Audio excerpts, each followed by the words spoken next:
Sering dengar soal saham, tapi kok rasanya pusing duluan? Tenang, Anda nggak sendirian kok. Nah, dalam beberapa menit ke depan, kita bakal kupas tuntas semua hal dasar soal saham, khusus buat Anda yang benar-benar mulai dari nol. Yuk kita mulai dengan pola pikir ini dulu. Buang jauh-jauh pikiran kalau saham itu rumit.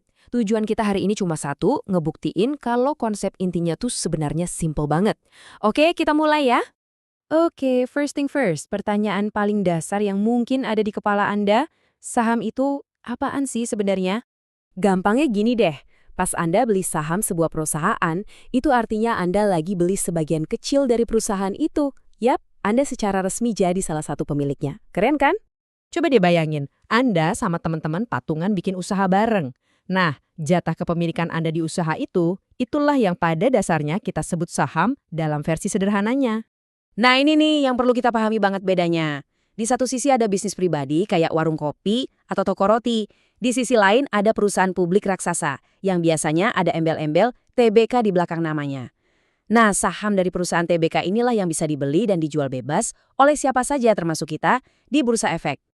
Oke, jadi kalau kita udah punya secuil bagian dari perusahaan, terus gimana caranya dapat duit alias cuan? Ternyata ada dua jalan utama buat dapetin keuntungan.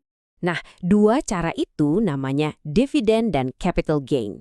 Kedengarannya mungkin asing, tapi tenang, konsepnya gampang kok. Yuk kita bedah satu persatu. Anggap aja dividen ini kayak bagi hasil atau bonus tahunan. Jadi kalau perusahaannya untung besar, mereka nggak nikmatin sendiri. Sebagian keuntungannya itu dibagikan ke para pemilik saham. Ya, termasuk Anda. Nah, kalau yang ini, saya yakin Anda pasti udah sering dengar. Konsepnya simple banget. Beli pas harganya murah, terus jual pas harganya udah naik. Selisih keuntungannya itu, ya itulah yang namanya capital gain. Oke, kita udah tahu cara dapet cuannya. Tapi ternyata cara mainnya tuh ada dua dengan mentalitas yang beda banget. Kira-kira Anda bakal masuk tim yang mana nih? Jangan salah ya, ini bukan cuma beda sebutan doang. Ini soal pola pikir, soal strategi, bahkan soal filosofi yang sama sekali berbeda dalam melihat pasar saham. Coba deh lihat tabel ini. Ini ngejelasin bedanya dengan jelas banget. Trader itu ibarat pedagang. Fokusnya ke pergerakan harga jangka pendek, jual beli cepat. Kalau investor, wah beda. Dia lebih mirip petani yang sabar. Dia menanam modalnya di bisnis yang bagus dan fokus pada pertumbuhan jangka panjang. Oke, kita udah ngerti apa itu saham, gimana cara dapat untung, dan apa beda pola pikirnya. Sekarang pertanyaannya, medan perangnya di mana sih? Yuk kita lihat petanya. Enaknya jadi investor zaman now itu ya ini. Kita nggak cuma bisa main di kandang sendiri di pasar saham Indonesia, tapi kita juga punya tiket buat masuk ke liga utama dunia, kayak pasar saham di Amerika Serikat. Coba kita lihat ukurannya ya.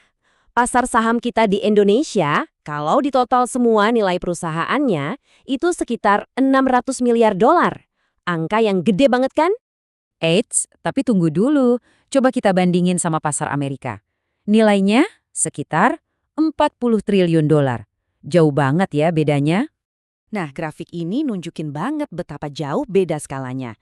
Tapi ini bukan berarti yang satu lebih bagus dari yang lain loh. Beda ukuran, beda juga peluangnya. Indonesia ini kan emerging market. Pasarnya lagi bertumbuh, jadi potensi keuntungannya bisa besar. Kalau Amerika, pasarnya udah matang, jadi cenderung lebih stabil. Oke, biar nggak pusing lihat angka triliunan, kita balik lagi ke rumah kita, ke pasar Indonesia.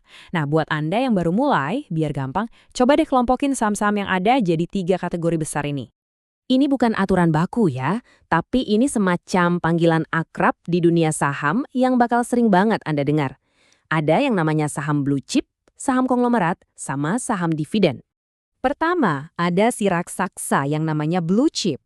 Anggap aja ini adalah perusahaan-perusahaan paling gede, paling stabil, paling mapan. Contoh paling gampangnya ya bank-bank besar yang kita semua tahu. Makanya banyak yang bilang kalau mau mulai, start dari sini itu relatif lebih aman. Berikutnya, ada saham konglomerat. Ini adalah saham perusahaan yang jadi bagian dari sebuah grup bisnis super besar. Uniknya, pergerakan harganya itu kadang nggak cuma karena kinerja perusahaannya sendiri, tapi juga karena strategi si grup besarnya.